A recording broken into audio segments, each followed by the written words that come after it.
Hello students, welcome everyone, channel welcome সকলকে। আমরা ABTA test paper solve করছিলাম। ABTA test পেপারের আগের ক্লাসে আমাদের 212 পেজে ম্যাথের যে কোশ্চেন ছিল সেটা সলভ করেছিলাম। আজকে আমরা তারপর 239 পেজে যে ম্যাথের কোশ্চেন আছে সেটা সলভ করব। ওকে, মাধ্যমিক পরীক্ষার্থীদের জন্য রায় মার্টিন প্রশ্নবিচিত্রা সলভ করা আছে, আমাদের চ্যানেল প্লে লিস্টে গেলে পেয়ে যাবে। এছাড়া সালের কোশ্চেন, সালের 2017 সাল থেকে ম্যাথের যে কোশ্চেন ছিল 17-18 প্রত্যেকটা সালের ম্যাথের কোশ্চেন সম্পূর্ণরূপে সলিউশন আছে, এগুলো চ্যানেল প্লে লিস্টে পেয়ে যাবে। ক্লাস 9 থেকে ক্লাস 12-এর ম্যাথের তোমাদের যে বই, সেই ম্যাথের বইয়ের সম্পূর্ণ সলিউশন আমাদের চ্যানেলে প্লেলিস্টে পাবে। প্রত্যেক দিন আমাদের নতুন ক্লাস পাবলিশ করা হয়, চ্যানেলটি অবশ্যই সাবস্ক্রাইব করবে এবং নোটিফিকেশন অন করবে।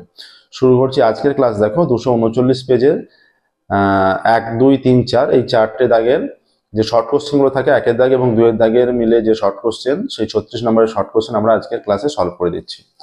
1-এর দাগের 1-এরটা কি বলেছে দেখো, 239 পেজে 1-এর দাগের 1-এরটা বলেছে R% চক্রবৃদ্ধি হার সুদে পি টাকার তৃতীয় বছরের আসল। পি টাকা তৃতীয় বছরের আসল 4টে অপশন দিয়েছে। এখানে যেভাবে অপশন আছে দেখো, 1-এর দাগের 1 পি টাকা R% হারে, তাহলে পি আসল টাকা, R% চক্রবৃদ্ধি হার সুদে। এবার চক্রবৃদ্ধি হার মানে কি, প্রথম বছরের সুদ, সুদের সঙ্গে আসল যোগ, তারপর আবার সেই আসলের সঙ্গে সেই আসলের আবার সুদ, এইভাবে। তাহলে পি টাকার আমরা যদি সরল সুদে চালাই, সরল পি আর টি, এটা 1 বছরের, প্রথম বছরের বাই 100। তাহলে প্রথম বছরের সুদ হলো এইটা পি আর বাই 100। তাহলে প্রথম বছরের শেষে দ্বিতীয় বছরের জন্য আসল কোনটা, এইটা P plus P R by 100, এইটা। এটা দ্বিতীয় বছরের আসল। তৃতীয় বছরের আসল চেয়েছে। তৃতীয় বছরের আসল কোনটা, এই আসলটা তৃতীয় বছরের। যে এবার এই টাকাটার 1 বছরের সুদ কত, যে দ্বিতীয় বছরে যে সুদটা পাচ্ছি, এইটা হবে, এইটা তখন পি পুরোটা, P plus P R by 100, এইটা পি, ঠিক আছে, P into R, P R into R 1 বছর বাই 100, এইটা হচ্ছে দ্বিতীয় বছর যে সুদটা। তাহলে আসল আমাদের এইটা P into 1 plus R by 100, এইটা থেকে পি কমন নিয়ে নেওয়া হলো, এইটা আসল। এবার প্লাস এই যে সুদটা, এটা সুদ, এটা দ্বিতীয় বছরের শেষে সুদ। এই সুদটা যদি এই আসলটার সঙ্গে যোগ করে দিই, এইটাই হচ্ছে তৃতীয় বছরের মূলধন। তৃতীয় বছরের সুদের জন্য এইটাই মূলধন, ঠিক আছে, এইটা। তাহলে এইটা আমরা যোগ করি এর সাথে, এখান থেকে যদি, তার মানে এটা কি হয়ে যাবে, পি যদি কমন নিই, এটা পি ইন্টু, এটা হয়ে যাচ্ছে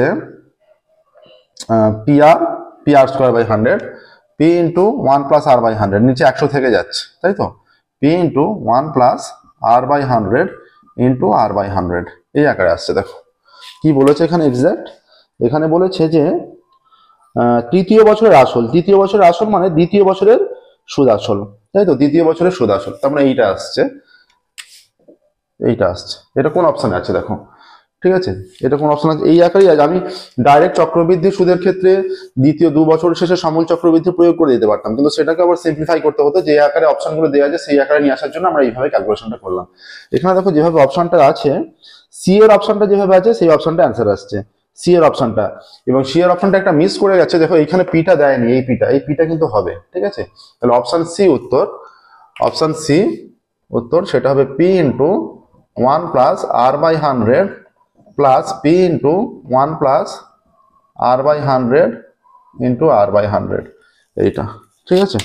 এত টাকা হচ্ছে, এত টাকা।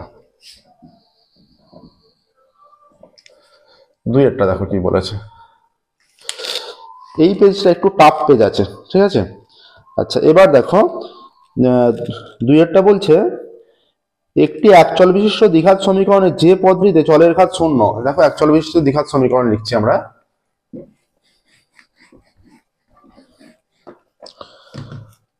মনে করো এটা 2x square minus 3x plus 5x to the power 0, এখানে 2, এখানে পাওয়ারে কিছু নেই, মানে 1।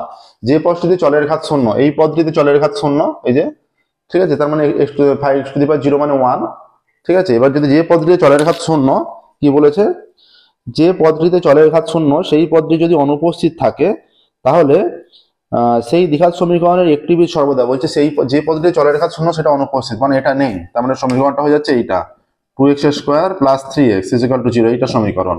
এটা যদি নেই বলে দেয়, ঠিক আছে, তার মানে এখান থেকে x কমন যাবে সর্বদা, 2x মাইনাস 3, তাহলে সর্বদা x ইকুয়াল টু 0 একটা বীজ হবে, x এর এই সমীকরণে একটি বীজ 0 হবেই। তাহলে কি বলে দিয়েছে, বলে দিয়েছে যে তাহলে একটি বীজ সর্বদা অপশন ডি 0। 3 কি বলছে দেখো, বৃত্তের উপর অবস্থিত কোনো বিন্দুতে অঙ্কিত স্পর্শকের সংখ্যা।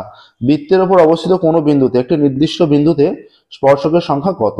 ঠিক আছে, এইটা বলে দিয়েছি। একটি নির্দিষ্ট বিন্দুতে স্পর্শক কটা হতে পারে। স্পর্শক আর ব্যাসার্ধ সর্বদা লম্ব হয়। ঠিক আছে, স্পর্শক আর ব্যাসার্ধ যেহেতু সর্বদা লম্ব হয়, একটি নির্দিষ্ট বিন্দুতে স্পর্শকের সংখ্যা চেয়েছে।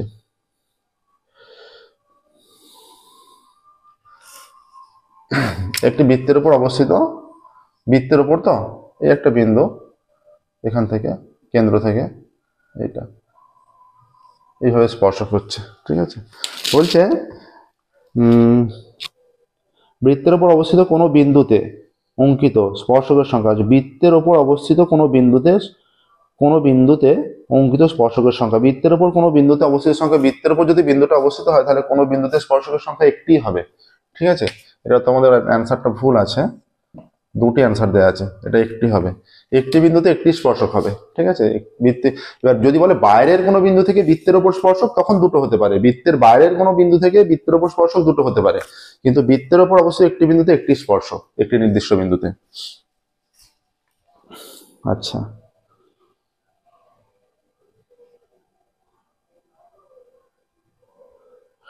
একটি ঘনকের কর্ণের দৈর্ঘ্য ঘনকটির একটি তলের কর্ণের দৈর্ঘ্য কত গুণ। তাহলে একটি ঘনকের বাহু মনে করো এ একক, এবার সেই ঘনকটার কর্ণ কত, √3a। ঠিক আছে, এবার বলছে সেইটা একটি তলের কর্ণের কত গুণ। একটি তল মানে কি, প্রত্যেকটা তল, ঘনকের প্রত্যেকটা তল বর্গক্ষেত্র হয়, তাহলে সেই বর্গক্ষেত্রে একটি তলের কর্ণ কত হচ্ছে, একটি তলের কর্ণ √2a। এই যে √2a হয়ে যাচ্ছে একটি তলের কর্ণ। তাহলে বলেছে ওইটা হচ্ছে একটি তলের কর্ণ, এটা ঘনকের কর্ণ। এবার কোশ্চেনটা কি আছে দেখো, বলেছে যে একটি ঘনকের কর্ণের দৈর্ঘ্যটা ঘনকটির একটি তলের কর্ণের দৈর্ঘ্য কত গুণ। এই কর্ণটার কত গুণ, তাহলে এর সঙ্গে কত গুণ করলে আমরা মনে করছি পি গুণ।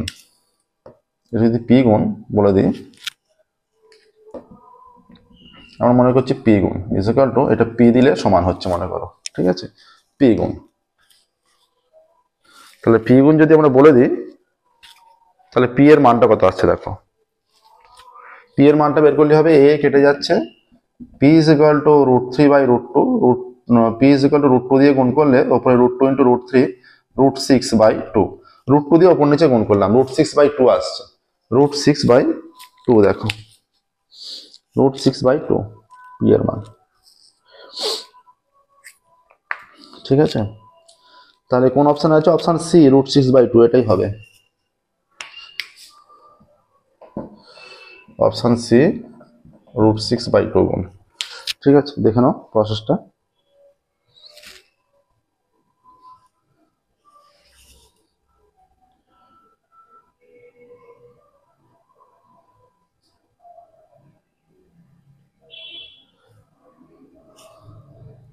আচ্ছা, তোমাদের এটা উত্তরটা ভুল নেই, এটা বইয়ে উত্তর ঠিকই আছে, একটি আছে। আচ্ছা দেখো, এরপর বলে দিয়েছে 0 থেকে 90 ডিগ্রি পর্যন্ত ত্রিকোণমিতিক অনুপাতগুলো নিম্নলিখিত কোনটি হতে পারে না। 0 থেকে 90 ডিগ্রি পর্যন্ত কোনটি হতে পারে না। 0 থেকে 90 ডিগ্রির মধ্যে কি কি মান হতে পারে। 0 থেকে 90 ডিগ্রির মধ্যে অপেক্ষকের মান মানে sine theta, cos theta, tan theta, cot theta, sec, cosec, এগুলো সব আনুপাতিক মান, অনুপাতগুলি। এখানে সমস্ত মান ধনাত্মক হয়।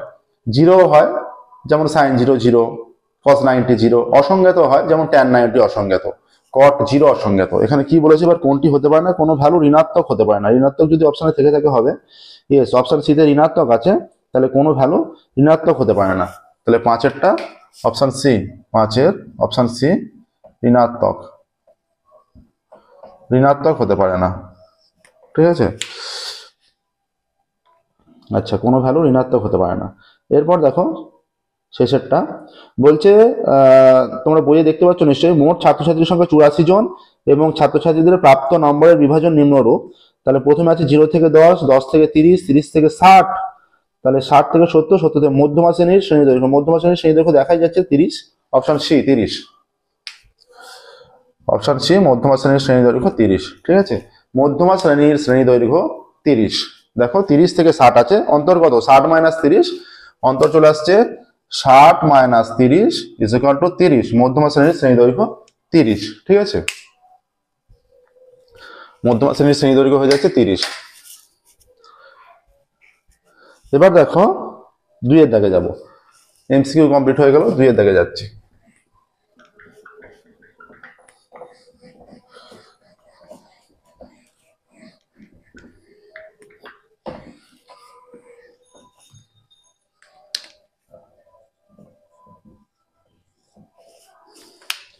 আচ্ছা, এ নয়, 2 দাগের 1 থেকে।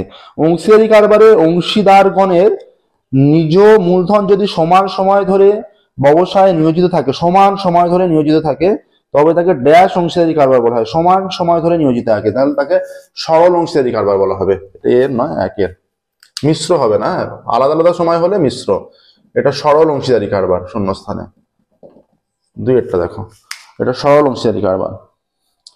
2 এরটা বলেছে এ বি ও সি ক্রমিক সমানুপাতি এবং এ ও সি ঋণাত্মক চিহ্নযুক্ত হলে বি ড্যাশ চিহ্নযুক্ত হবে। ক্রমিক সমানুপাতি এবং তাহলে বি পজিটিভও হতে পারে, নেগেটিভও হতে পারে। এই ক্ষেত্রে তার মানে কি বলবো আমরা, উভয়, উভয় চিহ্নযুক্ত, উভয়। পজিটিভ নেগেটিভ আলাদা করে বলার দরকার নেই, উভয়। যেহেতু ক্রমিক সমানুপাতি এবং এসি ঋণাত্মক চিহ্নযুক্ত, এটা পজিটিভ হতে পারে, কারণ প্লাস মাইনাস করে ইন্টারচেঞ্জও হতে পারে, আবার একই চিহ্ন থেকে যেতে পারে। আচ্ছা, এবার কি বলছে, একটি বৃত্তস্থ চতুর্ভুজের কোন একটি বাহুকে বর্ধিত করলে যে বহিঃস্থকোণটি উৎপন্ন হয়, এটা আমরা যে আমাদের দেখবে প্লেলিস্টে কিছু গুরুত্বপূর্ণ প্রয়োগ বলে প্রয়োগ সলভ করে দেওয়া আছে 30টার মতো, যেগুলো মাধ্যমিকের জন্য খুবই গুরুত্বপূর্ণ। তো সেখানে একটা প্রমাণও করা আছে, কোনো বৃত্তস্থ চতুর্ভুজ এটা যদি হয়, বৃত্তস্থ চতুর্ভুজের যে কোনো বাহুকে বর্ধিত করলে এই যে বহিঃস্থকোণটা উৎপন্ন হয়, এর অন্তঃস্থকোণ হয়ে যাচ্ছে এইটা, এর অন্তঃস্থকোণ এই কোণটা, এই কোণটা, এর বিপরীত কোণ কোনটা, এইটা। তাহলে এই কোণটার মান, এইটা এ কোণ, এটা সি কোণ যদি হয়, এই এ কোণ আর সি কোণের মান সমান হয়। বহিঃস্থকোণটা অন্তঃস্থ বিপরীত কোণের সঙ্গে সমান হয়। বহিঃস্থকোণটা সর্বদা অন্তঃস্থ বিপরীত কোণের সঙ্গে সমান হবে।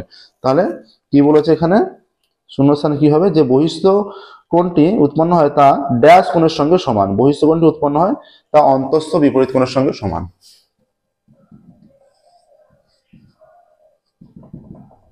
অন্তঃস্থ বিপরীত কোণের সঙ্গে সমান।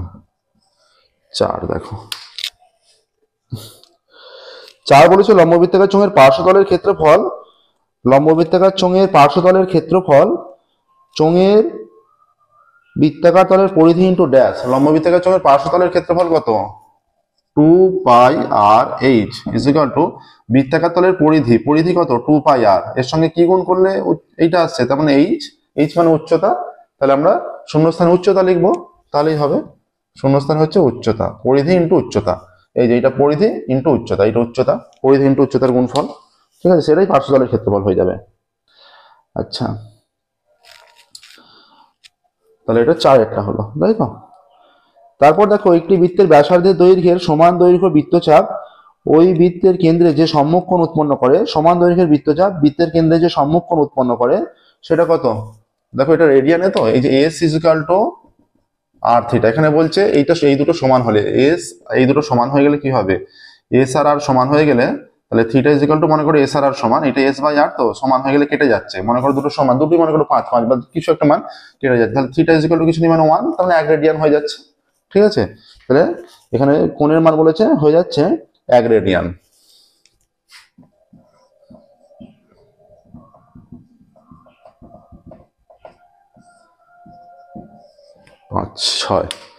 ছয়ের দেখো, এখানে বলছে পরিসংখ্যা বিভাজন তালিকায় প্রতিটি শ্রেণীর ক্ষেত্রে নিম্ন শ্রেণী মাইনাস সীমানা প্লাস উচ্চ শ্রেণী মাইনাস সীমানা ইজ ইকুয়াল টু 2 ইন্টু কি হবে, 2 ইন্টু মধ্যমান হবে অবশ্যই, 2 ইন্টু শ্রেণী মধ্যমান, ঠিক আছে, বা শ্রেণী মধ্যক, 2 ইন্টু শ্রেণী মধ্যমান, এটাই হবে, ঠিক আছে। এগুলো মনে রাখবে ভালো করে। এই যে এখানে শর্ট কোশ্চেন গুলো একটু অন্যরকম দেওয়া আছে, এই পেজটা যথেষ্ট ভালো করে প্র্যাকটিস করবে। 239 পাতার পেজটা, দুটো দাগ করলাম এখনো পর্যন্ত, দুটো দাগেরই শর্ট কোশ্চেন গুলো একটু অন্যরকম পেলাম, যেগুলো আমরা এখনো পর্যন্ত রায় মার্টিনও সলভ করেছি, এবিটিও সলভ করছি। এই পেজটা একটু ডিফারেন্স টাইপের। 3 দাগের দেখো, এক একটা 3 দাগের থাকবে সত্য মিথ্যা। সত্য মিথ্যা প্রথমটা কি বলেছে দেখো, 3 দাগের সত্য মিথ্যা প্রথমটা কি বলেছে।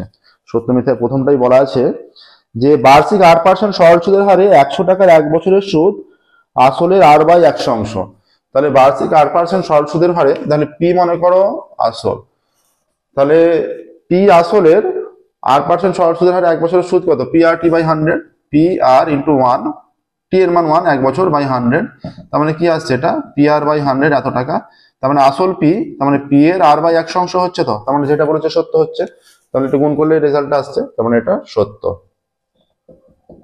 এই যে পি এর এত অংশ, তো কারণ পি টাকার r/এত অংশ মানে কি, এটা ইন্টু এত করবো আমরা, তাহলে গুণ করলে ওইটা চলে আসছে, গুণ করলে এই মানটা আর এই মানটা সেম আসছে, তার মানে পি এর r/100। যদি পি এর 1/5 অংশ বলে, আমরা কি করি, পি ইন্টু 1/5 দিয়ে গুণ করি, তো 1/5 দিয়ে গুণ করি, তাহলে r/100 অংশ মানে r/100 দিয়ে গুণ করবো, গুণ করে সেই দুটো রেজাল্ট সমান আসছে, তার মানে সূত্র অতটাই। আচ্ছা নেক্সট দেখো, নেক্সট বলেছে যে এটা সরল হলো, এটা সত্য হলো, ঠিক আছে।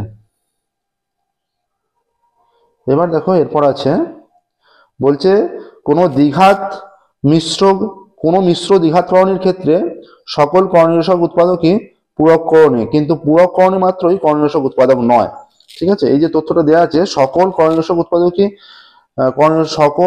একটি মিশ্র দ্বিঘাত করণের সকল কর্ণীয়সক উৎপাদকই পূরক করণীয়, ঠিক আছে, কিন্তু পূরক করণী মানে যে কর্ণীয়সক উৎপাদক, পূরক করণী মাত্রই কর্ণীয়সক উৎপাদক নয়, নয় বলে দিয়েছে, কিন্তু সেটাই হয়ে থাকে, তাহলে এটা মিথ্যা।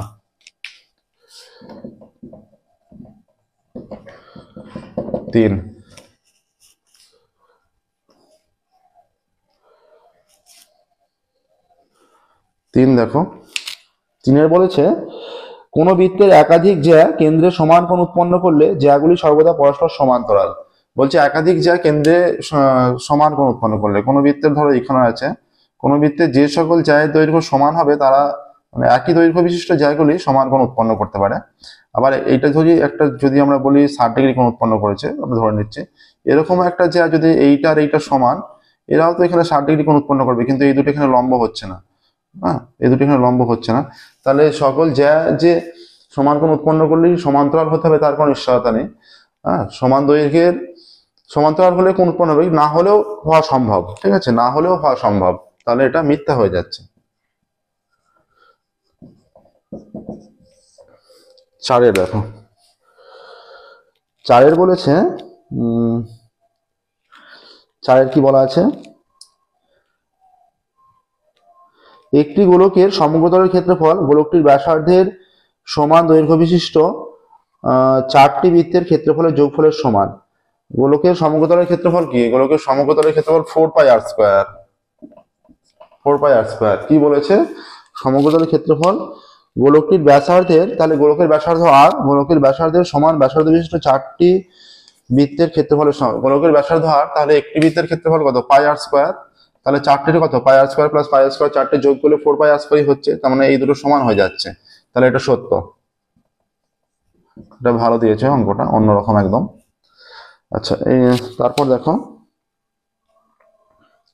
বলছে sine alpha by sine beta is equal to alpha by beta, তাহলে এই যে তোমরা ভেবেই দেখতে পারো যে sine 0 by sine 30 is equal to 0/30 কি হয়, আনুপাতিক মানটা হয় না, তো তাহলে এটা মিথ্যা। সাইন 0 বাই সাইন 30, তাহলে 0/30, এইটা মানে কি 0/30, এরকম হয় না। যদি উভয় দিকে শুধুমাত্র থাকতো যে sine alpha is equal to sine beta, তাহলে alpha is equal to beta, ঠিক আছে, হ্যাঁ, তাহলে এখান থেকে তো এটা বলা যাচ্ছে না, তাহলে এটা মিথ্যা। এর পরেরটা কি বলেছে দেখো, তথ্যের সংখ্যাগুরু মান কখনোই একাধিক হতে পারে না। তথ্যের সংখ্যাগুরু মান একাধিক হতে পারে, তোমাদের তো সংখ্যাগুরু মানের আগে যে সংখ্যাগুরু মানের কনসেপ্ট দেওয়া আছে সেখানে আমরা আলোচনা করেছি, দেখবে সংখ্যাগুরু মান আমাদের সলভ করা আছে প্লেলিস্টে, বইয়ের অঙ্ক, সেখানে আমরা আলোচনা করেছি সংখ্যাগুরু মান দুটো হতে পারে, ঠিক আছে, যদি দুটো মানই ধরো 3বার করে আছে, বাকিগুলো সব 1বার 2বার করে আছে, সেই দুটোই সংখ্যাগুরু মান, কিন্তু এখানে বলেছে একাধিক হতে পারে না, একাধিক হতে পারে, তাহলে এই তথ্যটা মিথ্যা, দুটো হতে পারে, ঠিক আছে। দেখো এখানে তার 1, 2, 3 দাগের কমপ্লিট হলো, এবার আমরা 4 দাগে যাচ্ছি। 239 পাতার এবিটিএ টেস্ট পেপারের পেজ সলভ করছি আমরা।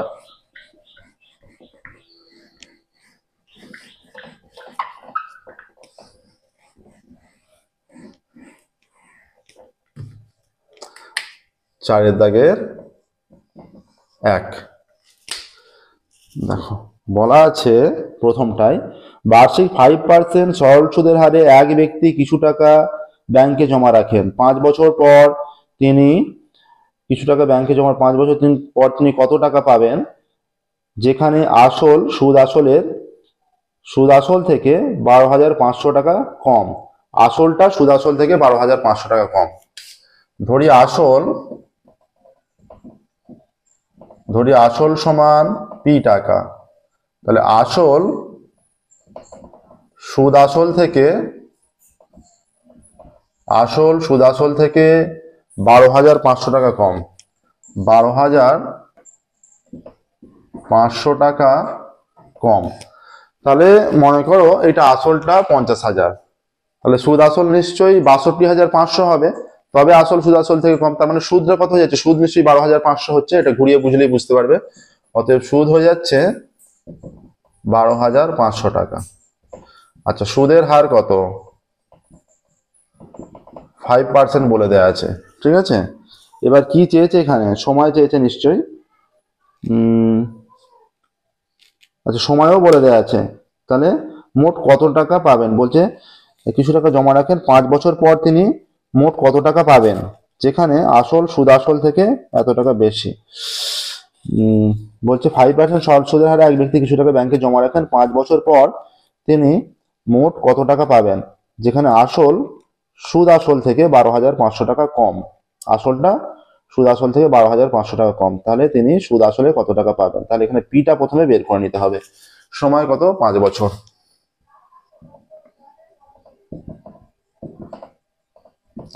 অতএব 5% সরল সুদের হারে পি টাকার 5 বছরের সুদ কত হচ্ছে, পি আর টি বাই 100 এত টাকা। 5 20 5 4 20 is equal to P by 4 টাকা। অতএব পি বাই 4 ইজ ইকুয়াল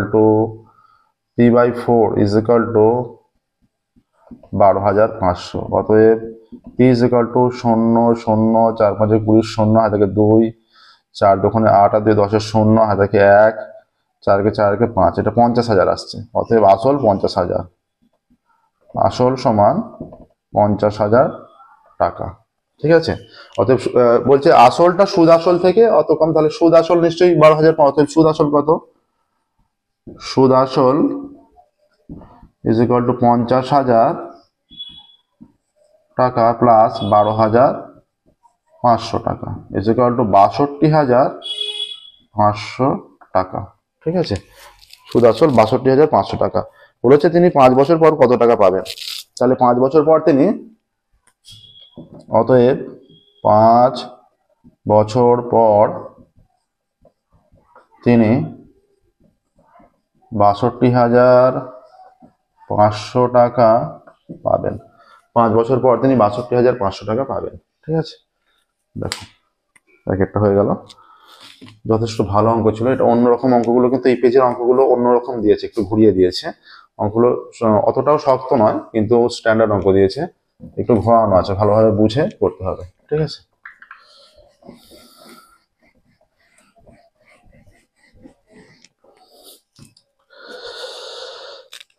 আচ্ছা, 2 দেখো, সুদের পর্ব 6 মাস হলে 10,000 টাকার 1.5 বছরের সমূল চক্রবৃদ্ধি কত হবে, যেখানে বার্ষিক সুদের হার প্রথম পর্ব, দ্বিতীয় পর্ব, তৃতীয় পর্ব দেয়া আছে। সুদের পর্ব 6 মাস, তাই তো। 2 সুদের পর্ব 6 মাস। আচ্ছা, প্রথম, দ্বিতীয়, তৃতীয় বছরের সুদের হার, আসল কত বলা আছে, আসল 10,000 টাকা, আসল ইজ ইকুয়াল টু 10,000 টাকা। এবার সুদের বার্ষিক সুদের হার বলে দিয়েছে তো, বলছে বার্ষিক চক্রবৃদ্ধি সুদের হার প্রথম পর্বে, বার্ষিক চক্রবৃদ্ধি সুদের হার প্রথম পর্বে 10%, দ্বিতীয় পর্বে 20% এবং তৃতীয় পর্বে 30%। ঠিক আছে, তিনটে পর্ব আছে, না তৃতীয় পর্বে 40%।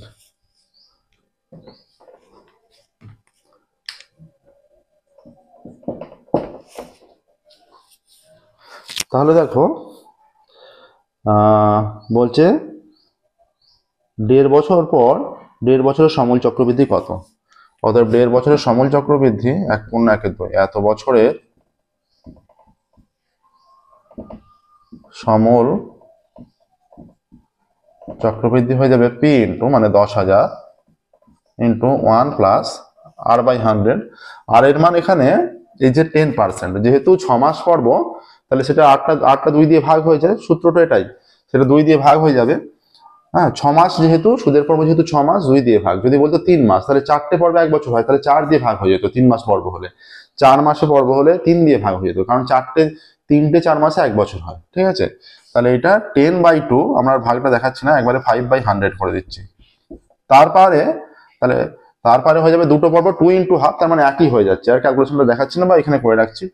2 ইন্টু হাফ 1 প্লাস, এটা 20 আছে, 20টা ভাগ হয়ে 10 হয়ে যাচ্ছে, 10/100, তারপরে 2 ইন্টু হাফ, তার আছে 1 প্লাস 40 মানে 40/2 20/100, তারপরে 2 ইন্টু হাফ, এত টাকা। ঠিক আছে, আচ্ছা এটা কত আসছে দেখো, এগুলো কেটে সব 1 হয়ে যাচ্ছে, এটা কেটে গিয়ে 5, এটা কেটে গিয়ে একটা শূন্য থাকছে, এটা কেটে গিয়ে 5 20, তাহলে 10,000 into 1 plus 1 20 into 1 plus 1 10 into 1 plus 1 5, এত টাকা সমূল চক্রবৃদ্ধি। তাহলে 10,000 ইন্টু, এটা লসাগু করলে 21/20 ইন্টু 11/10 ইন্টু 6/5, এত টাকা। আচ্ছা, এটা 10,000, 0 0 কেটে দিই, 0 0 কেটে দিই। ঠিক আছে, এগুলো কাটা গেল। আচ্ছা, এইটা হয়ে যাচ্ছে, 2টা কাটলে এটা 3 হয়ে যাচ্ছে। ঠিক আছে, 2টা কাটলে 3 হয়ে যাচ্ছে। আচ্ছা, 5 দিয়ে কাটলে 5 20 100 হয়ে যাচ্ছে, তাহলে হয়ে যাচ্ছে 3 20 60 ইন্টু 21 ইন্টু 11, এত টাকা। 60 ইন্টু 21 ইন্টু 11। ঠিক আছে, এবার এটা হয়ে যাচ্ছে 11 দিয়ে গুণ করলে 6 11 66, 660 ইন্টু 21, এত টাকা। এবার এই গুণটা করলে কত হবে, 660, 66 ইন্টু 21 গুণ করলে 66, আর 66 দোকানে 132, এটা 6 6 দিয়ে 8 1 3, এটা হয়ে যাচ্ছে 1 3 8 6 0, এত টাকা হচ্ছে। 13,860 টাকা আসছে। দেখো, দেখে নাও প্রসেসটা, 13,860 টাকা 1.5 বছরের সমূল চক্রবৃদ্ধি। ঠিক আছে, নেক্সট দেখো, 2 এরটা হলো, এবার 3 অঙ্কে যাচ্ছি। 3 অঙ্কে যাচ্ছি, দেখো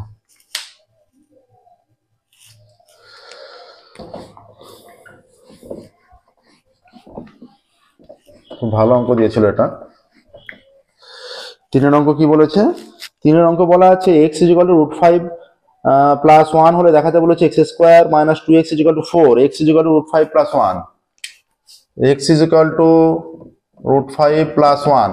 ঠিক আছে, এটা দেয়া আছে, তাহলে আমরা কি করব, এই যে 1টাকে বাঁ দিকে নিয়ে চলে আসছি, x - 1 = √5, সহজেই হয়ে যাবে, উভয় দিকে বর্গ করছি, x - 1 স্কয়ার √5 দ্য স্কয়ার, তাহলে এটা হয়ে যাচ্ছে x² মাইনাস 2ab, তাহলে 2x প্লাস 1 = 5, √5 স্কয়ার 5, অতএব x² - 2x = 5 - 1, অতএব x² - 2x = 5 - 1 4। কি দেখাতে বলেছে, দেখাতে বলেছে x = √5 - 1 হলে দেখাও যে √5 প্লাস 1 হলে x² - 2x = 4। দেখো, এটা চলে এলো, প্রমাণিত, কিচ্ছু করার দরকার নেই, একদম সহজ অঙ্ক।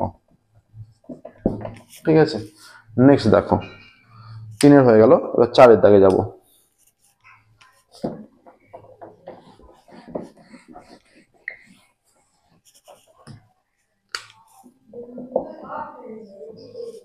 চারের দাগের কি বলেছে, চারের দাগে বলে দিয়েছে 4 বাস্তব সহগযুক্ত একচল বিশিষ্ট একটি দ্বিঘাত সমীকরণের এক্স স্কোয়ার ও এক্স টু দি পাওয়ার 0 এর সহগ সমান যে সমীকরণের বীজগুলি এই সমীকরণের বীজগুলির অনন্যক তা এবং প্রথম সমীকরণ দুটি অভিন্ন যুক্তি সহকারে দেখাও। আমরা একটা উদাহরণ দিয়ে দেখাচ্ছি। দেখো যে এরা পরস্পর অনন্যক হলে যে এর বীজগুলি অনন্যক হবে। আমরা ধরছি একটা সমীকরণ, ধরি একটি সমীকরণ 2x square plus 3x plus 2 is equal to 0। এখানে এক্স স্কোয়ার ও এক্স টু দি পাওয়ার 0 এর সহগ সমান, এটা সমান তো, এইটা এক্স টু দি পাওয়ার 0 সহগ 2, ঠিক আছে, সমান। এবার কি বলেছে যে এদের এই সমীকরণের যে সহগ আর তার অনন্যকের সহগ মানে সমীকরণ দুটি একই হবে। মানে ধরি এই সমীকরণের দুটি বীজ, ধরি এই সমীকরণের দুটি বীজ, এই সমীকরণের দুটি বীজ আলফা ও বিটা, ঠিক আছে। তাহলে যদি আলফা ও বিটা হয় তাহলে alpha plus beta is equal to -3/2 আর alpha into beta is equal to 2/2, মানে 2/2 ইজ ইকুয়াল টু 1 আসছে। তাহলে আমাদের কি দেখাতে হবে যে সেই সমীকরণটা যার এই যে 1/α আর 1/β বিশিষ্ট বীজ বিশিষ্ট সমীকরণটাও এটা, ঠিক আছে। তাহলে আমরা অতএব 1/α plus 1/β is equal to alpha beta, এটা হয়ে যাচ্ছে বিটা প্লাস আলফা। তার মানে ভ্যালুটা পুট করছি -3/2 আর এটা 1 ইজ ইকুয়াল টু -3/2 হচ্ছে। আচ্ছা, 1/α ইন্টু 1/βটার ভ্যালু বের করি। 1/α বিটা ইজ ইকুয়াল টু 1/α বিটার ভ্যালু 1 ইজ ইকুয়াল টু 1, ঠিক আছে। তাহলে তাহলে যে বলেছে যে সমীকরণের বীজগুলি এই সমীকরণের বীজগুলি অনন্যক সেই সমীকরণটি হবে, অতএব 1/α ও 1/β বীজ বিশিষ্ট সমীকরণটি হলো বীজ বিশিষ্ট সমীকরণ হবে x square minus 1/α plus 1/β x minus 1/α into 1/β is equal to 0। তাহলে x স্কোয়ার মাইনাস এটার মান কত, -3/2 x মাইনাস এটা 1 আসছে 1/1 ইজ ইকুয়াল টু 0, মানে এর মানটা 1 আসছে। 1/1 আর লেখার দরকার নেই, শুধু ডাইরেক্ট আমরা 1ই লিখি, এটা প্লাস হয়, ঠিক আছে। এটা কত আসছে যদি আমরা সিম্পলিফাইটা এখানে করি, তাহলে এটা এক্স স্কোয়ার মাইনাস মাইনাসে plus 3x/2 plus 1 is equal to 0। তাহলে হয়ে যাচ্ছে 2x square plus 3x plus 2 is equal to 0।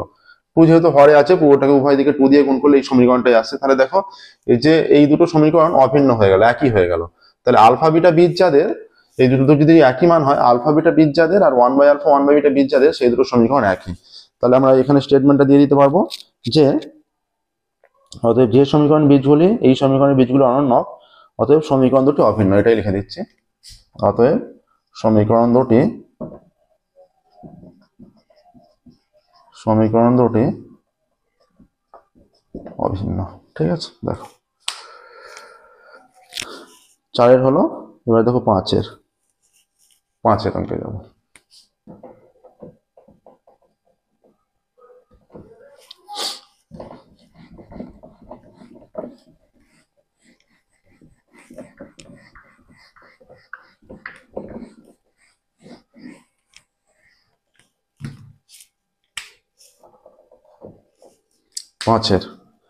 পাঁচের কি বলেছে, বলেছে ও কেন্দ্রবৃত্তের ব্যাসার্ধের দৈর্ঘ্য 5 সেমি, ও বিন্দু থেকে নির্দিষ্ট দূরে অবস্থিত বিন্দু পি থেকে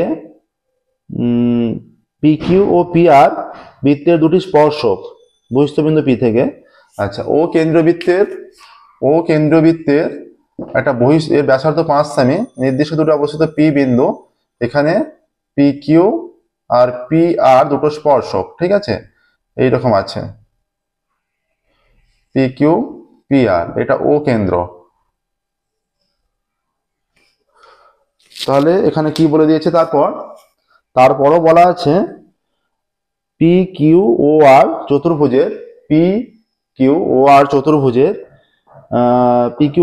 ক্ষেত্রফল 60 বর্গ সেমি। তাহলে ও বিন্দু থেকে পি বিন্দু দূরত্ব নির্ণয় করো। তাহলে ও কেন্দ্রবৃত্তের ব্যাসার্ধ 5 সেমি, ও কেন্দ্রীয় বৃত্তের ব্যাসার্ধ 5 সেমি, ঠিক আছে। আচ্ছা, বহিঃস্থ বিন্দু পি থেকে বৃত্তের বহিঃস্থ বিন্দু পি থেকে P Q O P R দুটি স্পর্শক, P Q O P R দুটি স্পর্শক, ঠিক আছে। আচ্ছা, পি কিউ ও আর চতুর্ভুজের ক্ষেত্রফল 60 বর্গ সেমি। পি কিউ ও আর চতুর্ভুজের ক্ষেত্রফল 60 বর্গ সেমি, ঠিক আছে। আচ্ছা, তাহলে এইরকম কন্ডিশনের ক্ষেত্রে দেখেছো তোমরা, এরকম কন্ডিশন আমরা আগেও করেছি। এই ক্ষেত্রে এই দুটো ত্রিভুজ, যেহেতু দেখো ত্রিভুজ বলেছে যে এই দুটো ত্রিভুজের ক্ষেত্রফল এই দূরত্ব চেয়েছে। ত্রিভুজ পি ও পি কিউ ও ত্রিভুজ পি আর ও এর ক্ষেত্রে বা দেখানোর দরকার নেই, আমরা বলে দিচ্ছি। দেখো, এইটা সমান, দুটোই ব্যাসার্ধ, এইটা সাধারণ বাহু দুটোতেই আছে, আর বৃত্তের বহিঃস্থ বিন্দু থেকে দুটো স্পর্শকের দৈর্ঘ্য সমান হয়। তাহলে পি কিউ সমান P R, O Q is equal to O R, এইটা সাধারণ বাহু। তাহলে এই দুটো ত্রিভুজ সর্বসম, ঠিক আছে। দুটো ত্রিভুজ যেহেতু সর্বসম, তাহলে এদের ক্ষেত্রফলগুলো সমান, এটা সর্বসম এইটা। অতএব ত্রিভুজ পি কিউ ও সমান ত্রিভুজ পি আর ও এর ক্ষেত্রফল, দুটোরই ক্ষেত্রফল ইজ ইকুয়াল টু 60/2 বর্গ সেমি সমান 30 বর্গ সেমি, ঠিক আছে। অতএব ত্রিভুজ পি কিউ ও এর ক্ষেত্রে হাফ ইন্টু, এটা ভূমি তো, এটা 90 ডিগ্রি কোণ, কিউ কোণটা, half into P Q into O Q is equal to 30, এটা হবে। অতএব হাফ ইন্টু পি কিউ এর ভ্যালু আমাদের অজানা, ও কিউ এর ভ্যালু 5 জানা আছে, 30। অতএব P Q is equal to কত, 30 ইন্টু 2/5, এটা কেটে গিয়ে 6, P Q is equal to 12 চলে আসছে। অতএব পি কিউ বাহুর দৈর্ঘ্য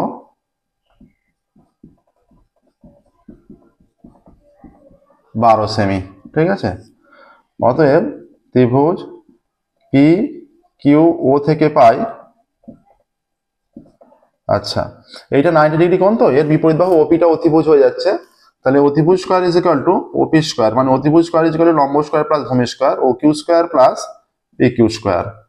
অতএব OP square is equal to O Q কত 5, পি কিউ কত 12 স্কয়ার। তাহলে OP square is equal to হয়ে যাচ্ছে 25 প্লাস 144। তাহলে OP square is equal to 169, উভয় দিকে রুট করলে OP is equal to plus minus 13। অতএব ওপি ইজ ইকুয়াল টু 13। তাহলে ও বিন্দু থেকে, অতএব ও বিন্দু থেকে পি বিন্দুর দূরত্ব,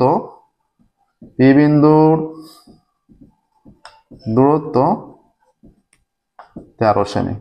ও বিন্দু থেকে পি বিন্দুর দূরত্ব 13 সেমি, এটা উত্তর আসছে। দেখো, ও বিন্দু থেকে পি বিন্দুর দূরত্ব 13 সেমি, ঠিক আছে। প্রসেসটা এইটা হবে একদম। 5 হলো। নেক্সট দেখো 6 অঙ্কে যাব। এই অঙ্কটাই তোমাদের অন্যান্য পেজে এবং বইয়ে আছে, যে বহিস্থ এই ক্ষেত্রফলটা চেয়েছে।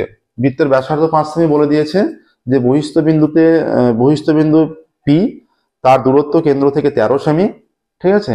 তাহলে এই ত্রিভুজের এবং দুটো স্পর্শক এইটা, তাহলে পি কিউ ও আর ত্রিভুজের ক্ষেত্রফল, চতুর্ভুজের ক্ষেত্রফল কত, এইভাবে দেওয়া আছে তোমাদের বইয়ের অনুশীলনীতে এবং অন্যান্য পেজেও পাবে। এই পেজটাতে শুধুমাত্র অঙ্ক একটু ঘুরিয়ে দিয়েছে, প্রত্যেকটা অঙ্কই প্রায়। নেক্সট দেখো 6 কি বলেছে দেখছি। 6 অঙ্ক, 6 অঙ্ক এখানে বলা আছে 2.5 সেমি দৈর্ঘ্যের ব্যাসার্ধ বিশিষ্ট একটি বৃত্তের 2.5 সেমি ব্যাসার্ধ বিশিষ্ট একটি বৃত্তের দুটি জ্যা A B 4 semi O AC 3 সেমি। ঠিক আছে, ও কেন্দ্রবৃত্তের, এটা ও কেন্দ্রবৃত্তের, এখানে মনে করো এইটা A B, R A B কত বলেছে, এটা নাম দেবো আমরা, একটা 4 সেমি আর একটা 3 সেমি নাম দিয়েছে, কোনটা 4 সেমি কোনটা 3 সেমি, এ বি 4 সেমি, এটা এ বি মনে করো A B 4 semi R AC 3 semi, তাহলে এইটা যদি যোগ যোগ করে দেওয়া হয় এইটা অবশ্যই কেন্দ্রগামী হবে 2.5 এটা, তাহলে এই দিকটা 2.5, এই দিকটা 2.5, এইটা 3 সেমি এটা 4 সেমি। ঠিক আছে, কি চেয়েছে এখানে, এখানে চেয়েছে বিএসি কোণের মান, বিএসি কোণ, তাই তো, কি বলেছে বিএসি কোণের মান, এইটা অবশ্যই 90 ডিগ্রি হবে, এই কোণটার মান চেয়েছে। আচ্ছা, কি বলা আছে দেখো, বলা আছে বৃত্তের ব্যাসার্ধ 2.5 সেমি। আচ্ছা, বৃত্তের দুটি জ্যা, বৃত্তের ব্যাসার্ধ সমান 2.5 সেমি, অতএব বৃত্তের ব্যাস ইজ ইকুয়াল টু 2 ইন্টু 2.5 সেমি ইজ ইকুয়াল টু 5 সেমি। ঠিক আছে, A B is equal to 4 সেমি, এসি ইজ ইকুয়াল টু 3 সেমি। ঠিক আছে, অতএব A B square plus AC square is equal to 4 square plus 3 square, 4 4 16 plus 9 is equal to 25। আবার ব্যাস BC square is equal to, এটা ব্যাস 5 square is equal to 25 square. অতএব ত্রিভুজ এবিসি এর ক্ষেত্রে, এবিসি এর ক্ষেত্রে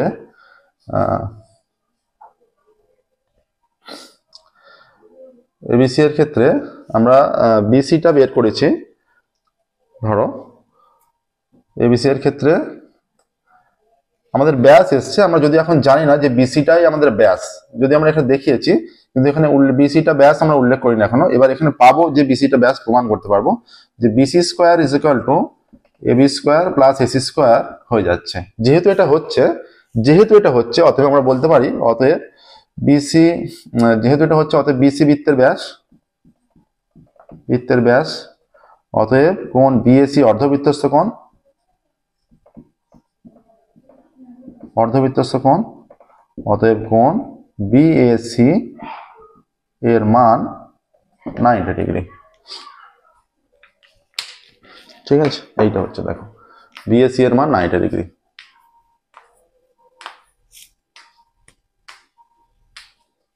দেখে নাও প্রসেসটা। নেক্সট দেখো, এটা 6 হলো, এবার 7 অঙ্কে যাব আমরা। 7 অঙ্ক কি বলেছে দেখো, ত্রিভুজ এবিসি এর বিসি এর সমান্তরাল সরলরেখা ডিও এই বিন্দু ছেদ করছে, প্রমাণ করতে বলেছে এডি বাই এবি এটা আনুপাতিক মানটা সমান। ঠিক আছে, এটা দেখাতে হবে।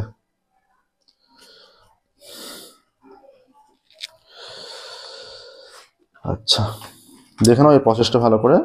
তারপর যে সদৃশতার যে একটা চ্যাপ্টার আছে থ্যালাসের উপপাদ্য থেকে, সেটাই দেখাতে হবে সদৃশতা চ্যাপ্টারে।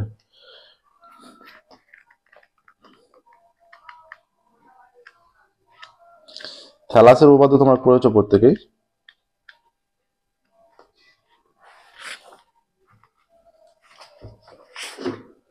নেক্সট দেখো 7 অঙ্কে যাচ্ছি আমরা।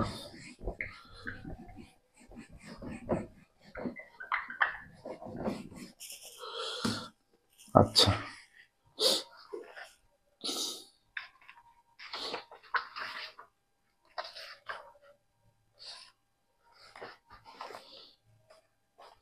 কি বলা আছে দেখো, এখানে বলে দেওয়া আছে 7এরটা ত্রিভুজ এবিসি এর বিসি বাহুর সমান্তরাল সরলরেখা এবি ও এসি কে ডিও এই বিন্দুতে ছেদ করেছে। ছবিটা আঁকছি।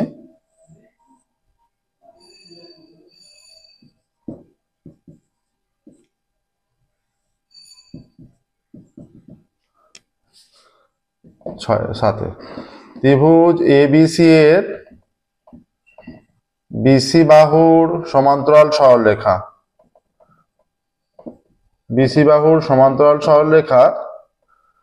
এবি ও এসি কে ডি ও ই বিন্দুতে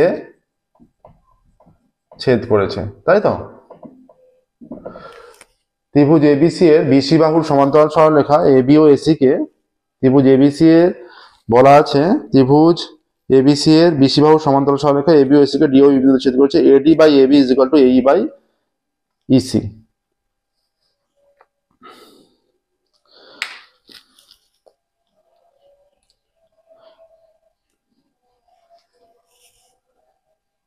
এবার দেখো এখান থেকে আমরা অতএব থ্যালাসের উপপাদ্য থেকে বলতে পারি অতএব এডি বাই অতএব থ্যালাসের উপপাদ্য থেকে পাই অতএব থ্যালাসের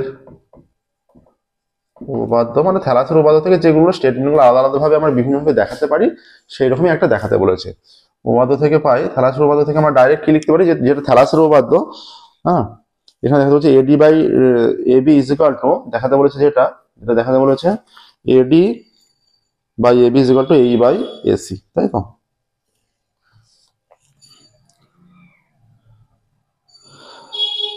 থ্যালাসের উপপাদ্য থেকে পাই AD by DB is equal to AE by AC. AD by DB is equal to AE by EC. এটা আমরা থ্যালাসের উপপাদ্য জানি, ঠিক আছে? এখন আমরা এটাকে লিখছি ডিবি, অতএব ডিবি এটা এই যে মানটা ছিল সেই মানটাকে আমরা যদি উল্টে নিই DB by AD is equal two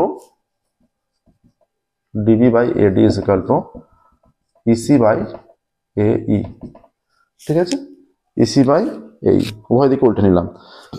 এবার যদি আমরা উভয় দিকে যোগ করি 1 plus DB by AD is equal to 1 plus EC by AE, তাহলে এটা হয়ে যাচ্ছে এডি, এটা হয়ে যাচ্ছে এডি প্লাস ডিবি, এটা হয়ে যাচ্ছে এটা হয়ে যাচ্ছে এই প্লাস ইসি, ঠিক আছে? তাহলে এখানে হয়ে যাচ্ছে এডি plus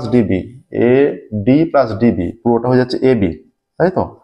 AB by AD is equal to AE plus EC পুরোটা হয়ে যাচ্ছে এসি বাই এইটা হচ্ছে দেখো, হ্যাঁ এডি এইটা আমরা পাচ্ছি যে এবি বাই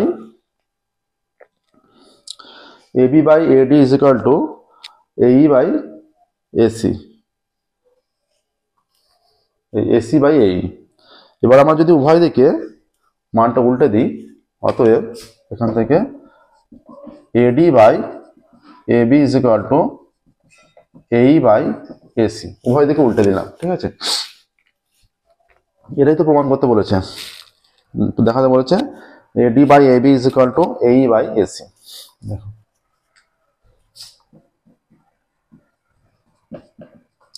থ্যালাসের উপপাদ্যের যে গাণিতিক প্রয়োগ যে প্রপার্টিজ তার মধ্যে এটা একটা, ঠিক আছে? আচ্ছা, নেক্সট দেখো এরপর কি বলেছে। এটা 7-এরটা হয়ে গেল, 8-এর অঙ্কে যাব। নেক্সট 8,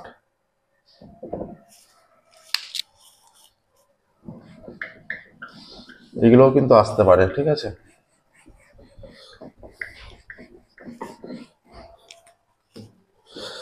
আচ্ছা, এরপর 8-এরটা বলে দিয়েছে একক দৈর্ঘ্যের বাহু বিশিষ্ট দুটি নিরেট ঘনক থেকে সবচেয়ে কম কাঠ নষ্ট করে যে একক দৈর্ঘ্যের বাহু বিশিষ্ট দুটি নিরেট ঘনক থেকে সবচেয়ে কম কাঠ নষ্ট করে যে নিরেট লম্ববৃত্তাকার শঙ্কু ও নিরেট গোলক তৈরি করা যাবে তাদের আয়তনের অনুপাত।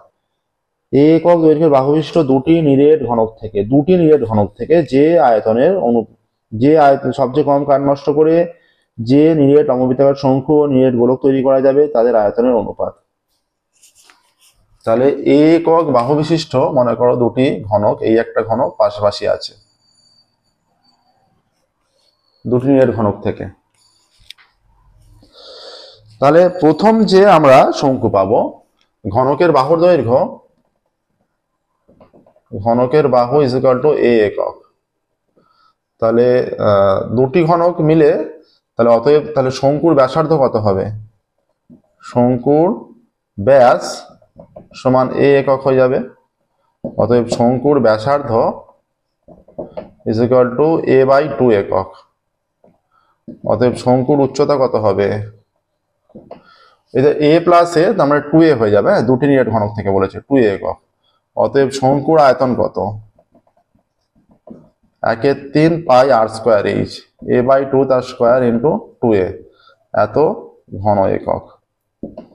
এইটা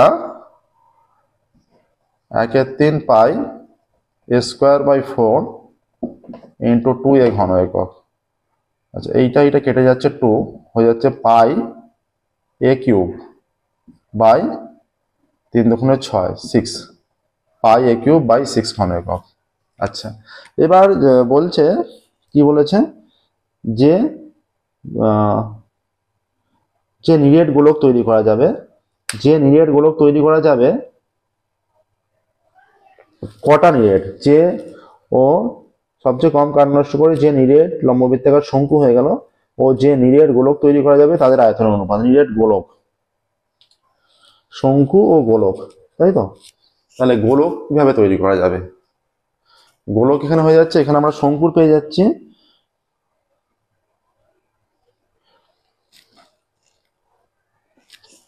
শঙ্কুর হয়ে যাচ্ছে এটা এলো। এবার গোলক দেখো, যদি দুটো পাশাপাশি থাকে গোলক, নিশ্চয়ই গোলকের ব্যাস তো এইটাই হতে হবে, এইরকম গোলক পাওয়া যাবে, নিরেট গোলক। তাহলে গোলকের ব্যাস কত? গোলকের ব্যাস, গোলক এই নিরেট গোলক থেকে যদি দুটি গোলকের সমষ্টি বলতো, একটি গোলক চেয়েছে, তাই তো? গোলকের ব্যাস হয়ে যাচ্ছে এ এককই হবে, অতএব গোলকের ব্যাসার্ধ কত হবে? = a/2 একক। অতএব নিরেট গোলকের আয়তন 4/3 পাই a³ ঘন একক। ঠিক আছে, 4/3 পাই a³ ঘন একক। আচ্ছা, তাহলে শঙ্কু ও গোলকের আয়তন অনুপাত কত? অতএব শঙ্কু ও গোলকের আয়তনের অনুপাত =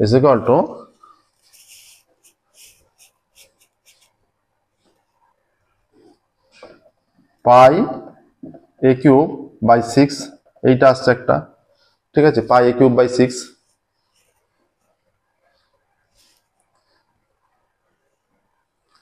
এবার যদি দুটোই বলেছে, একটা যদি আমরা এইভাবে করতাম, যে শঙ্কুটাকে যদি এইভাবে নিতাম, যে এইটাকে ব্যাস করে যদি নিতাম, তাহলে এইখানে হয়ে যেত ব্যাস, তাহলে শঙ্কুটা আর একটা শঙ্কু কি পাওয়া যেত? সবচেয়ে কম কার্য নষ্ট করে কোনটা বেশি হচ্ছে দেখি।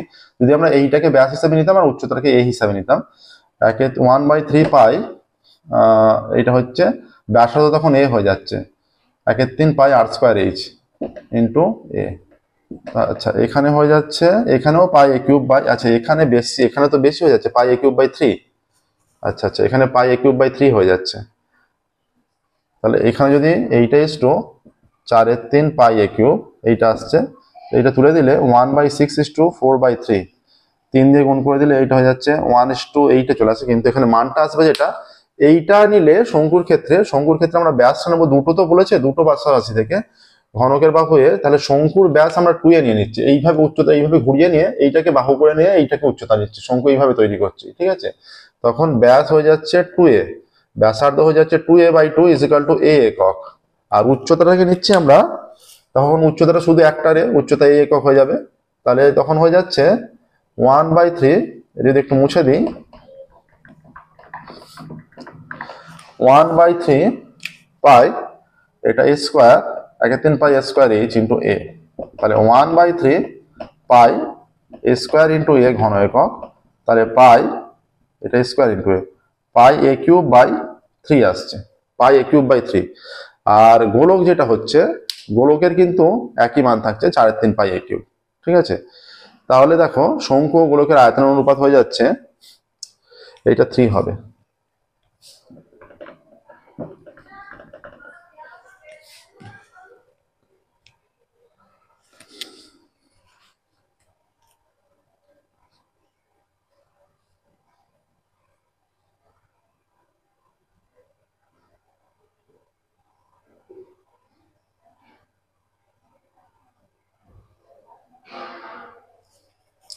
তাহলে পাই a³ বাই এখানে 3, তাহলে পাই a³ ধরে নিলে 1/3 = 4/3, 1:4 আসছে শঙ্কু ও গোলকের আয়তনের অনুপাত। নিরেট গোলকের আয়তনের সূত্র 4/3 পাই আচ্ছা, এখানে যেটা একটা ব্যাপার হচ্ছে, এখানে গোলকের আমরা এই বসিয়ে দিয়েছি, গোলকের ব্যাস এটা a/2 হবে, তো এটা a/2, 4/3 পাই a/2 তার কিউব, ঠিক আছে। তাহলে a/2 তার কিউব মানে a³/8 হয়ে যাচ্ছে 4/3 ইন্টু পাই a³/8 এত ঘন একক, ঠিক আছে। 4/3 পাই a³/8 ঘন একক। শঙ্কু ও গোলকের কি কোনটা আগে দিয়েছে, কোনটা আগে আছে দেখো, এখানে বলেছে শঙ্কু ও নিরেট গোলক তৈরি করা যাবে, লম্ববৃত্তাকার শঙ্কু ও নিরেট গোলক তৈরি করা যাবে তাদের আয়তন অনুপাত। আগে শঙ্কু তারপরে গোলক, আগে শঙ্কু তারপরে গোলক, এইটা আসছে। তাহলে এইটা নিলে, এটা তুলে দিলে চলে আসছে তোমার ধ্রুবক পদগুলো, এটা কেটে যাচ্ছে, কেটে গিয়ে 2, তাহলে পাই a³/6 ঘন একক হচ্ছে, ঠিক আছে।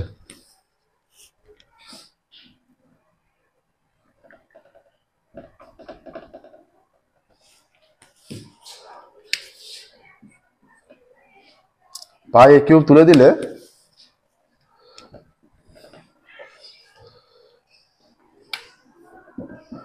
1/3:1/6, 6 দিয়ে গুণ করে দিলে 2:1 অ্যান্সার আসছে, দেখো 2:1 অ্যান্সার।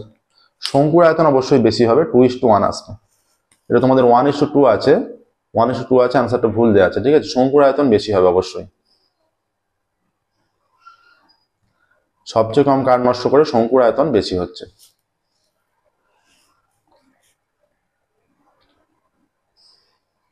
আর আমাদের আগেরটা এসেছিল, এটা যদি আমরা যদি উচ্চতাটাকে a/2 ধরতাম, তাহলে চলে আসছে 1/3 পাই, এটা হয়ে যাচ্ছে a²/4 ইন্টু 2, এইরকম আসছে। তাহলে 1/6, এটা আরো কম আসছে, ঠিক আছে, 1/6 আরো কম আসছে, 2:1 অ্যান্সার হবে, ঠিক আছে, 2:1। নেক্সট দেখো 9-এরটা।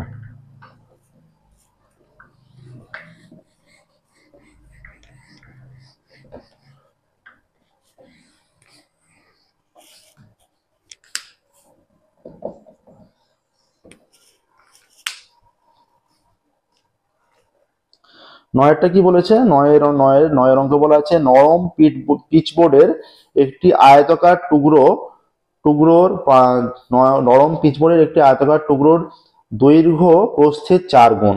তাহলে পিচবোর্ডের দৈর্ঘ্য ধরি, পিচবোর্ডের আচ্ছা দৈর্ঘ্য প্রস্থের 4 গুণ ধরে নেবো অবশ্যই। দৈর্ঘ্য বরাবর টুকরোটিকে জড়িয়ে যে লম্ববৃত্তাকার চোঙ পাওয়া যাবে তার পার্শ্বতলের ক্ষেত্রফল 100 বর্গ সেমি। লম্ববৃত্তাকার চোঙের পার্শ্বতলের ক্ষেত্রফল। চোঙটির উচ্চতা কত? ধরি কিসের টুকরো বলেছে? আয়তাকার টুকরো, তাই তো। ধরি একটি আয়তাকার টুকরের, ধরি আয়তাকার টুকরোর প্রস্থ এক্স সেমি, সেমি একক আছে, এক্স সেমি, প্রস্থ এক্স সেমি।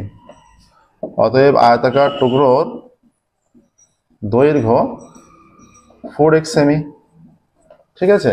এবার দৈর্ঘ্য বরাবর জড়িয়ে নিয়েছে, জড়িয়ে নিয়ে যে লম্ববৃত্তাকার চোঙ পেয়েছে, তাই তো। পিচবোর্ডের এটা দৈর্ঘ্য বরাবর জড়িয়ে যে লম্ববৃত্তাকার চোঙ পাওয়া গেছে তার পার্শ্বতলের ক্ষেত্রফল।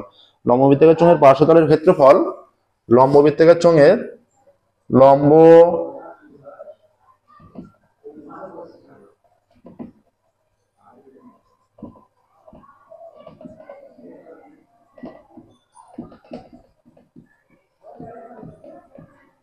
লম্ববৃত্তাকার চোঙের পার্শ্বতলের ক্ষেত্রফল 100 বর্গ সেমি, ঠিক আছে।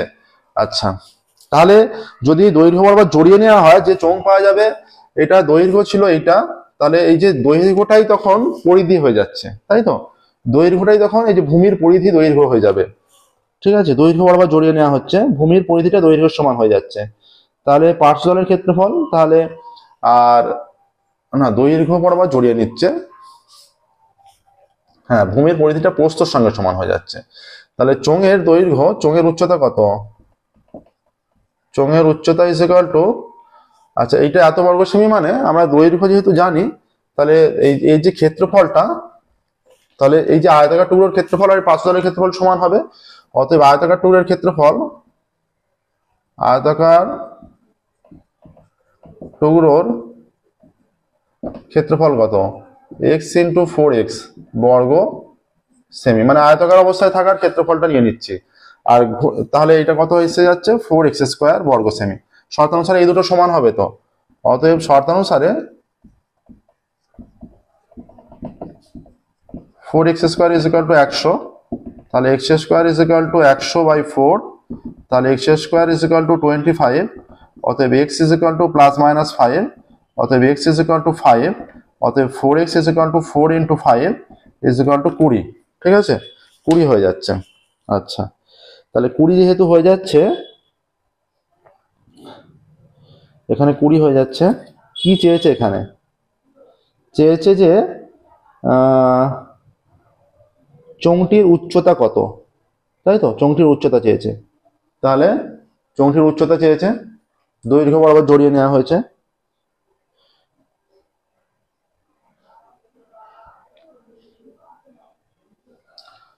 দৈর্ঘ্য বরাবর জড়িয়ে নিলে এখানে চোঙটির বলছে এত হলে চোঙটির উচ্চতা কত,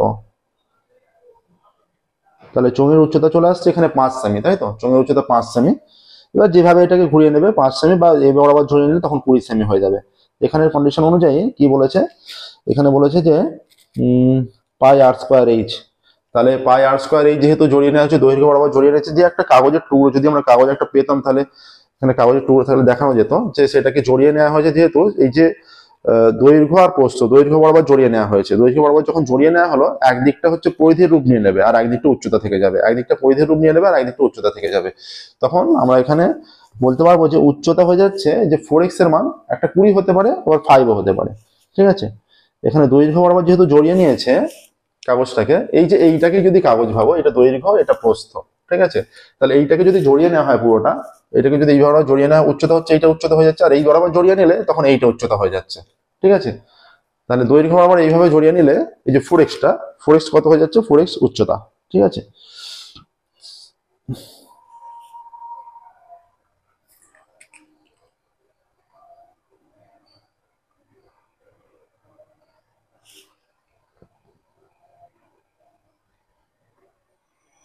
অতএব চোঙটির উচ্চতা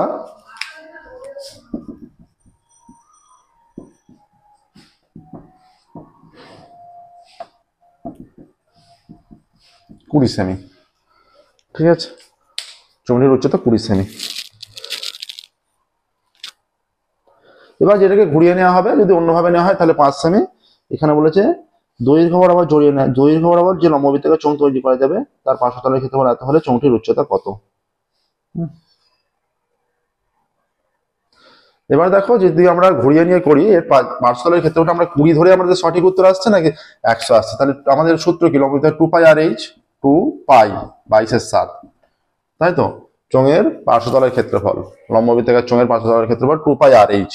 আর এর মান, আচ্ছা এইচটা যদি 20 ধরি আর এর মান যদি আমরা 5 রাখি, 5 2πr/h, হ্যাঁ, তাহলে 100 পাই তো বলেছে, by r² is equal two, এখানে কি বলা আছে,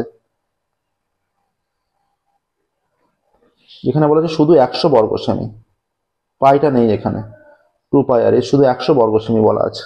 ঠিক আছে, এখানে পায়ের কন্ডিশন দেয়নি, তাও তাহলে এখানে পায়ের কন্ডিশন যেহেতু দেয়নি, এখান থেকে এখানে দেখানো যাবে না। ঠিক আছে, ঠিক আছে, এখানে এই অনুযায়ী আমরা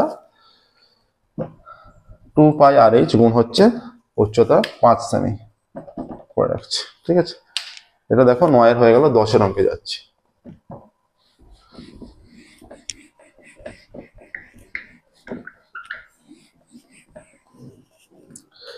দশের অঙ্ক কি বলেছে, 10 অঙ্ক বলেছে যে একটি সমকোণী ত্রিভুজে ধনাত্মক সূক্ষ্মকোণ থিটা এর পরিপ্রেক্ষিতে লম্ব অতিভুজের অনুপাত 12:13, লম্ব ভূমির অনুপাত এবং অতিভুজ ও ভূমির অনুপাত নির্ণয় করে দেখাও। sec² θ = 1 + tan² θ। লম্ব অতিভুজের অনুপাত, লম্ব ও অতিভুজ এর সহজ অঙ্ক এটা, অনুপাত = 12:13, ধরি লম্ব = 12x এত একক আর অতিভুজ = 13x এত একক। ঠিক আছে, এটা পেলাম। এবার কি বলেছে, লম্ব আর অতিভুজ পেয়ে গেলাম। আচ্ছা, এখানে একটি সমকোণী ত্রিভুজের সূক্ষ্মকোণ থিটা, পরিপ্রেক্ষিতে লম্ব আর অতিভুজ বলে দিয়েছি, তাহলে ভূমি এখান থেকে আমরা বের করে নিতে পারবো। ঠিক আছে, অতএব ধরি ভূমি ইজ ইকুয়াল টু আর একক।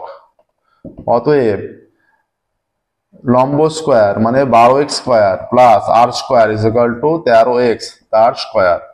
অতএব 144x square plus R square is equal to 169x square. অতএব R square is equal to 169x square minus 144x square. অতএব R square is equal to 25x square. অতএব R is equal to plus minus 5x। অতএব R is equal two 5x। অতএব ভূমি is equal two 5x একক। ঠিক আছে, এবার বলেছে এটা লম্ব আর অতিভুজের অনুপাত, তাহলে লম্ব বাই ভূমি sine theta is equal two 12/13। ঠিক আছে, এখানে বলেছে এখান থেকে লম্ব আর ভূমির অনুপাত, তাহলে লম্ব আর ভূমি মানে ট্যান। অতএব tan theta is equal to লম্ব বাই ভূমি। অতএব tan theta is equal to লম্ব হচ্ছে এখানে 12x বাই ভূমি 5x। অতএব tan theta is equal two 12/5, এটা পেয়ে গেলাম। ঠিক আছে, আর কিসের অনুপাত বের করতে বলেছে? অতিভুজ ও ভূমি। অতএব অতিভুজ বাই ভূমি কি? ভূমি বাই অতিভুজ কস, অতিভুজ বাই ভূমি সেক থিটা। অতএব sec theta is equal to অতিভুজ বাই ভূমি। ঠিক আছে, অতএব sec theta is equal to অতিভুজ কত? 13x, আচ্ছা ভূমি কত? 5x, কেটে দিলে sec theta is equal to 13/5। এবার দেখো বাম পক্ষ ডান পক্ষ নির্ণয় করছি আমরা। প্রমাণ করতে বলেছে যে sec square theta is equal to 1 plus tan square theta. এখানে এই দিকটা মুছে দিচ্ছি আমরা, দেখো এই দিকটা ক্যালকুলেশন হয়ে গেছে। অতএব sec square theta is equal to 13/5, না sec square theta is equal to এইটা স্কোয়ার ইজ ইকুয়াল টু 169/25, এটা বাম পক্ষ। অতএব ডান পক্ষ, এটা বাম পক্ষ ইজ ইকুয়াল টু এটা ডান পক্ষ is equal to 1 plus tan square theta is equal to 1 plus tan থিটার মান কত? 12/5 তার square is equal to 1 plus 144/25 is equal to 25 লসাগু 25 প্লাস 144 ইজ ইকুয়াল টু 169/25। ঠিক আছে, অতএব sec square theta is equal to 1 plus tan square theta, প্রমাণিত। দেখো প্রমাণ হয়ে গেল sec square theta is equal to 1 plus tan square theta. এবার দেখো 10 হয়ে গেল, এবার 11 অঙ্কে যাবো। প্রসেসে দেখো এটা অন্যতম সহজ অঙ্ক ছিল।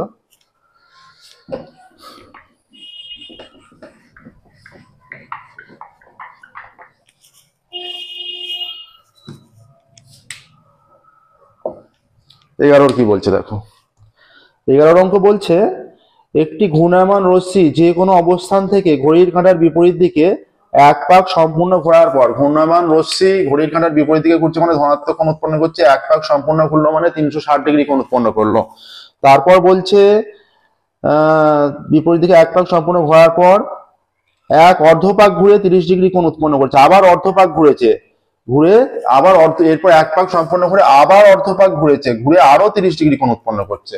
ঠিক আছে, আচ্ছা তাহলে বলছে ঘূর্ণায়মান রশ্মিটি মোট কোণ উৎপন্ন করে, বলছে ত্রিকোণমিতিক পরিমাপে কোণটির বৃত্তিমাপ কত। ঠিক আছে, তাহলে ঘূর্ণায়মান রশ্মিটি, সহজ অঙ্ক দেখো, ঘূর্ণায়মান রশ্মি মোট কোণ উৎপন্ন করেছে, এখানটাই কাজ আছে, এটা হচ্ছে পুরোটা এক পাক ঘুরছে মানে 360 ডিগ্রি, তারপর অর্ধপাক মানে এইখানে এসছে প্লাস 180 ডিগ্রি, আরো 30 ডিগ্রি, তাহলে 54 570 ডিগ্রি এইটা। ঠিক আছে, এটা মাথায় রাখতে হবে। এবার আমরা জানি বৃত্তীয়মান চেয়েছে, আমরা জানি 180 degree is equal to pi radian, 1 degree is equal to pi radian by 180, আর 570 degree is equal to 570 pi by 180, কেটে দিলে 57 পাই বাই 18 কেটে দিলে 19 পাই বাই 6, ঠিক আছে, 19 পাই বাই 6, 57 পাই বাই 18 কেটে দিলে 19 পাই বাই 6, 3 দিয়ে কাটলে 3 19 57, 3 6 18, আর যাচ্ছে, আর কাটাকাটি যাচ্ছে না, তাহলে এইটা আসছে, দেখো এইটা আসছে তোমাদের। এখানে আমাদের উত্তর আসছে 19 পাই বাই 6, উত্তর আছে 57 পাই বাই 18, 3 দিয়ে কেটে দিলেই হবে। অতএব এখানে কি চেয়েছে, যে ত্রিকোণমিতিক পরিমাপে কোণটির বৃত্তীয় মান, অতএব উৎপন্ন কোণের বৃত্তীয় মান, অতএব উৎপন্ন কোণের বৃত্তীয় মান, তোমাদের যেটা উত্তর আছে এইটাও রাখতে পারো, এইটাও রাখতে পারো, কোনো অসুবিধা নেই, 19 পাই রেডিয়ান বাই 6, ঠিক আছে, বৃত্তীয় মান এইটা। 11 হলো। নেক্সট দেখো লাস্ট অঙ্ক 12 অঙ্ক কি দিয়েছে দেখো।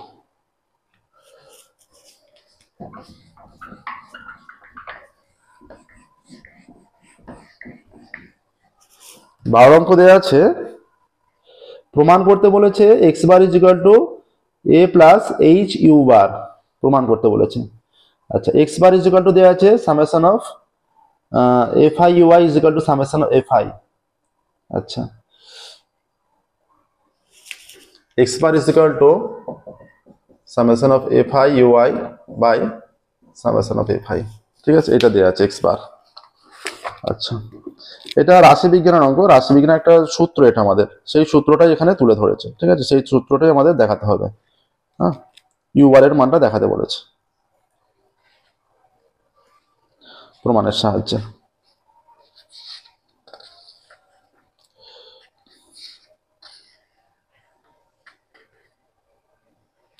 এবার দেখো এই প্রমাণটা দেখাতে বলেছে। আর কি দিয়েছে তথ্য, আর দিয়েছে U bar is equal to summation of F I U I, এটা summation of F I U I by summation of F I, এটা দেওয়া আছে, ঠিক আছে। আর কি দেওয়া আছে, আর দেওয়া আছে u is equal to x minus a by h, u is equal to x minus a by h, ঠিক আছে, দেখো এইটা দিয়ে দিয়েছে। তাহলে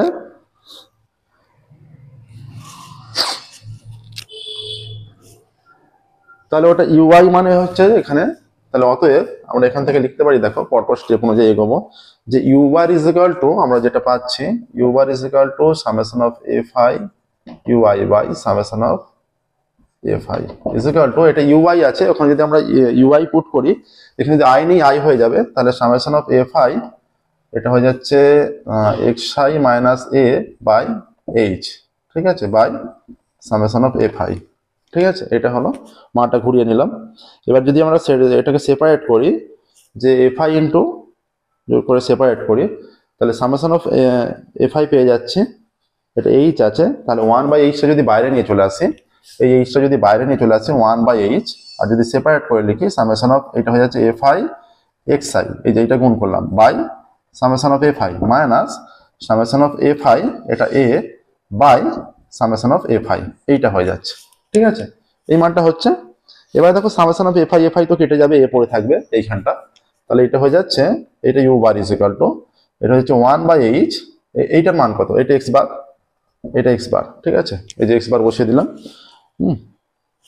এখানে এফ আই কেটে গিয়ে এটা এ হয়ে যাচ্ছে, ঠিক আছে, এ হয়ে গেল।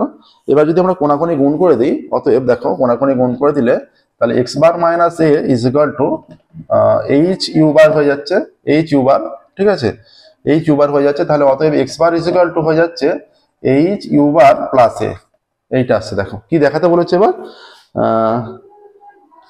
দেখাতে বলেছে, দেখাও যে X bar is equal to A plus H U bar, ঠিক আছে, এইটাই দেখাতে বলেছে। অতএব X bar is equal to A plus H U bar, প্রমাণিত। দেখো সহজ অঙ্ক, ভালোভাবে প্র্যাকটিস করবে, প্রমাণিত, ঠিক আছে, দেখে নাও।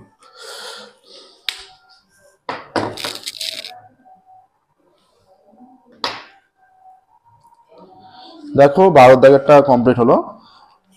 এর সাথে সাথেই আমাদের এবিটিএ টেস্ট পেপার 2239 পাতার যে ম্যাথের কোশ্চেনটা আছে এবিটিএ টেস্ট পেপারে, সেটা সলভ হলো।